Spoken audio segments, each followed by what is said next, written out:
Android 17 is back, making his debut in Dragon Ball Super as Goku looks to recruit more members onto the Universe 7 team and attempting to find 17, but along the way, for the first time since 17's introduction in Dragon Ball Z, Goku and number 17 battle to show Goku on whether or not it was a good idea on bringing 17 onto the team as we get ever so closer to the debut of the Tournament of Power. What's going on, Dragon Ball Super fans? Welcome to my Dragon Ball Super episode 86 review entitled Fist Cross for the first time, Android number 17 versus Son Goku, as we lead into Dragon Ball Super episode number 87 next week, and we will continue the recruitment for Team Universe 7. And this episode was no different in having Android 17 come across Goku for the first time and having them engage in battle alongside many other things, which is going to lead into next week's episode. So a quick plug before we begin: in case you guys are not following me at Twitter, be sure to go ahead and head over to UnrealEntGaming on Twitter and hit that follow button. That way you guys are always in the loop with all the latest in Dragon Ball news, information, and content.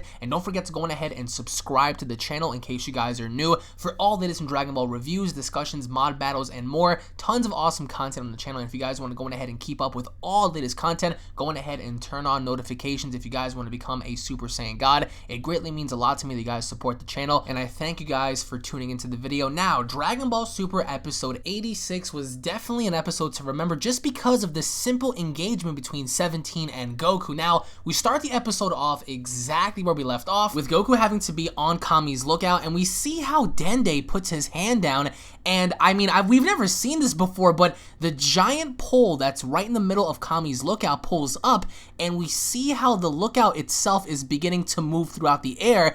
And it's pretty incredible to see that, because I don't ever reckon a time where we ever got to see that ever happen in Dragon Ball. But Goku begins to ask about Android 17, and in which Dende actually tells Goku that Android 17 is not the same person as he was before, because Goku follows up with a question and asking, wasn't 17 the android that wanted to kill me? And Dende having to respond according to the translations and saying that no, he's actually different now and he has a family and a job, which of course is a shock to most people who don't know that about 17. But we also see how Dende says, by the way, do you know about the super strong little kid? Hint, hint. So I'm pretty sure they're talking, and they must have referenced Oob on this, because Dende knows something that Goku does not. And we actually have a shot from when Goku destroyed Kid Buu, in which I found to be very, very awesome, in the fact that finally they're starting to include Oob more or less in Dragon Ball Super by having Dende ask Goku, hey, so did you hear about this kid? And Goku having to be bamboozled and saying, well, not really. And Dende having to say, well, maybe when he gets a little older, you can try teaching him martial arts. And Goku having to say, who, me? I mean, don't be silly. I mean, I'm not gonna, take anyone under my wing. So Goku has no idea about Oob. But of course, it was solidified, and according to Dende, that Oob is definitely alive. Obviously, he's a little kid. But as he said to Goku as he gets older, I think you should take him up for martial arts training. So I found that to be really, really awesome. And again, Dende puts his hand down as they're trying to locate 17, and it turns out that indeed 17 is on like his own little island, and in which as soon as they find out where he is, we see Goku take off, and this place looks like Kong Island. I mean, it's so secluded. I mean, lots of grass, lots of trees, and Goku's flying around. I like the concept of how Goku's trying to find him, because 17 hasn't been seen or heard from in a very long time, and with that, Goku has no idea where 17 is, but in fact, he looks out in the distance, and there's like this massive explosion happening. So there are these people, and they're shooting at 17, and you get to see 17 there, and he is so quick. I mean, I can't tell you how many times they fired AR-15s and machine guns. They had AKs, and they're firing these bullets, and 17 caught them all. He caught all of the bullets in his hand,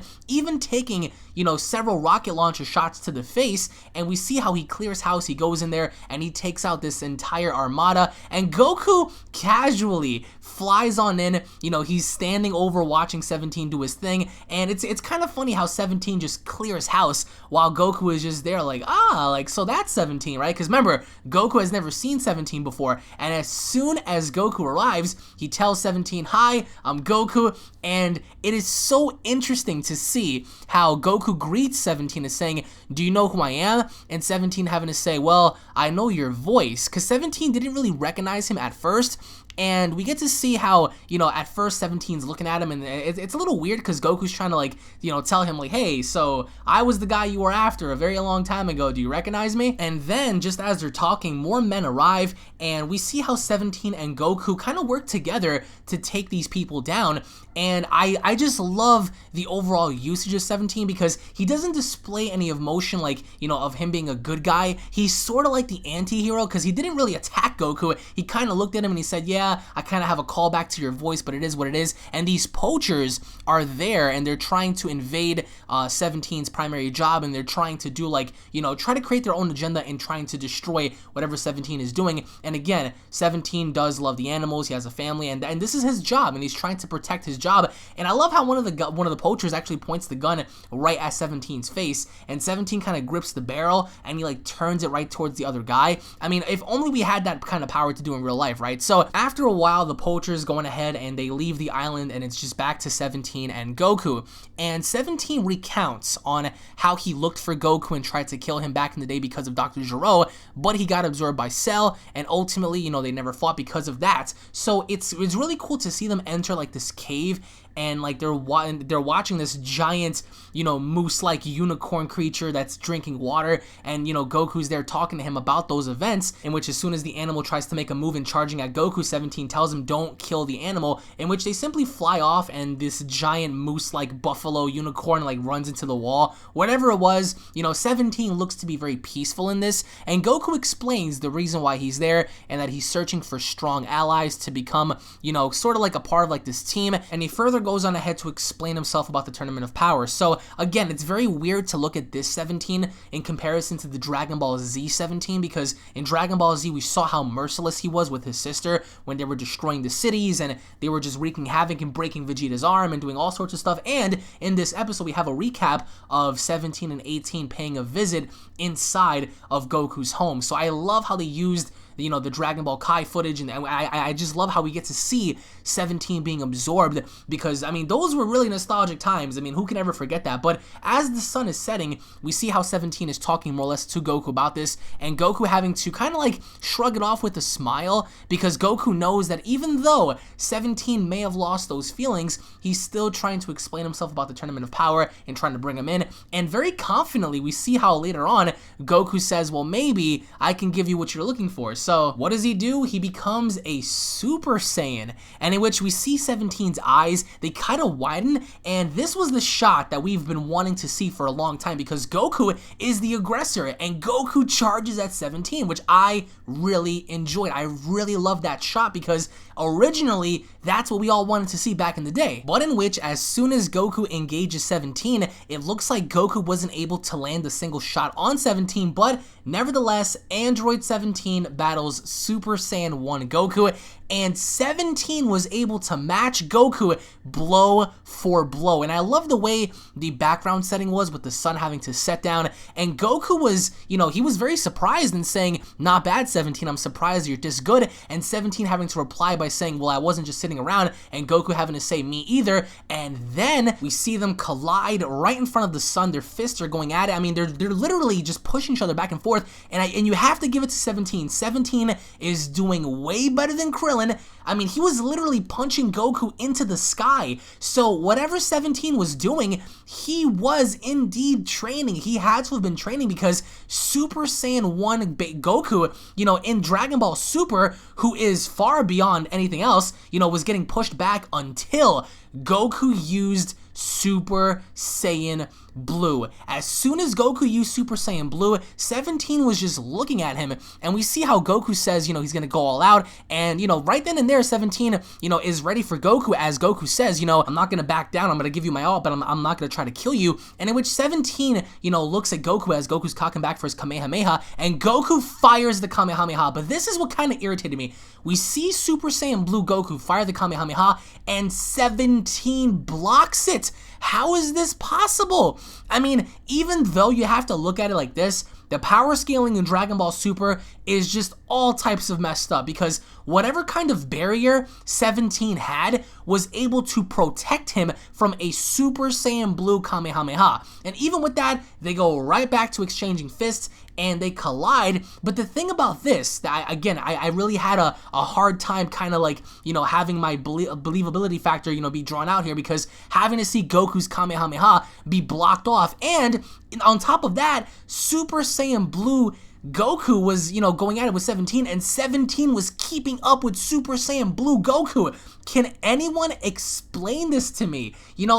I didn't mind Super Saiyan 1 because I felt as if 17 is capable of handling that, but in terms of Super Saiyan Blue, by the time they reemerged from the water, 17 was not huffing and puffing. He wasn't, sweaty. He wasn't tired. He was keeping up with Goku. So what is this? It's like a Super Saiyan bargain sale for everyone that can keep up with Super Saiyan Blues. That was the only thing that kind of got me going, because even after they reemerged from the water, we see how Goku's telling 17 about the tournament, and 17 kind of reflects onto the thanks of the Dragon Balls, and now that he's married with 3 kids. So he has 3 kids, and 17 thinks that Goku wasn't going all out, but Goku thinks that 17 wasn't going all out. So they both were kind of holding back, which again doesn't make any sense, because logically speaking, Super Saiyan Blue should be enough to reduce this guy to dust. But according to both of them, they were holding back. But nevertheless, after that, we see them, surround some sort of campfire, and they're talking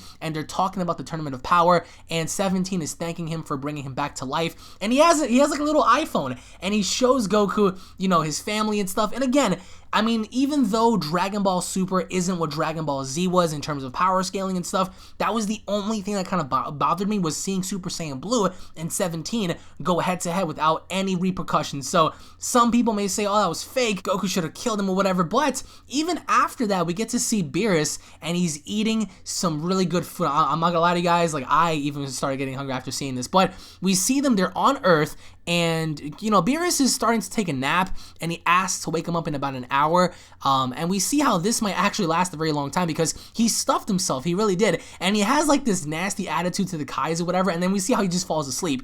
And even after Whis is looking at Beerus and having to eat so much and falls asleep, we see how Goku asks 17 about the Tournament of Power, and 17 having to say, well, that sounds made up, and he refuses, and Goku having to say, well, you'll get a bunch of money if you win, and 17's not interested in money as opposed to his sister, because he has to protect the island. So that's the only thing he cares about. So Goku says that Trunks or Goten could protect the island, while 17 is at the Tournament of Power, and 17 having to say, Trunks, I know Trunks, but who's Goten? Because he doesn't know Goten. He's assuming future Trunks, but the funny thing is, it's like he doesn't know Goten, he doesn't know about little Trunks or whatever, so he does know about future Trunks. So it's kind of funny how he says, I know who's Trunks, but who's Goten, But nevertheless, to sum this episode up, I mean, so far having to judge accordingly, I mean, this was a definite recruitment episode, just a more subtle episode between those two, because we've never had any engagement with them.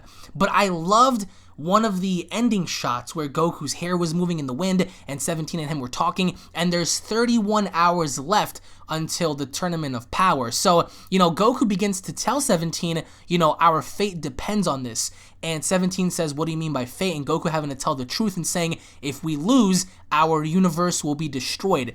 And 17 says, destroyed? I mean, what a way to go, right? So 17, you can see it in his face. He was really upset. So I love how for a second we see how there's tension between them, because as soon as 17's face changed, Goku's did as well. And for the moment being, again, 17 thinks that this is all made up, and we see how the campfire is burning out, and just the overall essence of having to see everything play about was just awesome. And then towards the end of the episode, we see this mysterious spaceship appear, and everyone's wondering as to what's going on, and there are a bunch of people like these poachers, like these alien poachers, and it looks like they're trying to kind of invade or whatnot, but we can actually see the lips of one of these creatures, and to me it reminded me a lot of that giant monster they fought, until we actually get a panned out shot of him.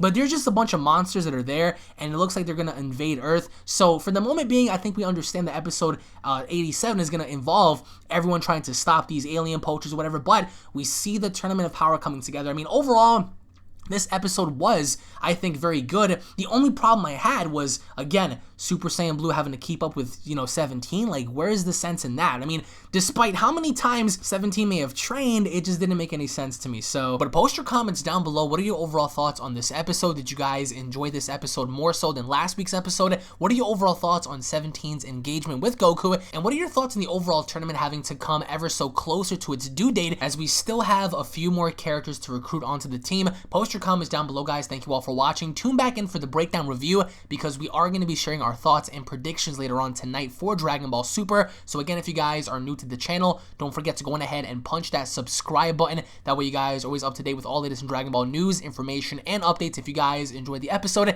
if you guys enjoyed the review, go on ahead and leave a like down below. Tune back in for more, and I'll be seeing each and every single one of you guys down in the comment section below. Have a great night, guys. Peace.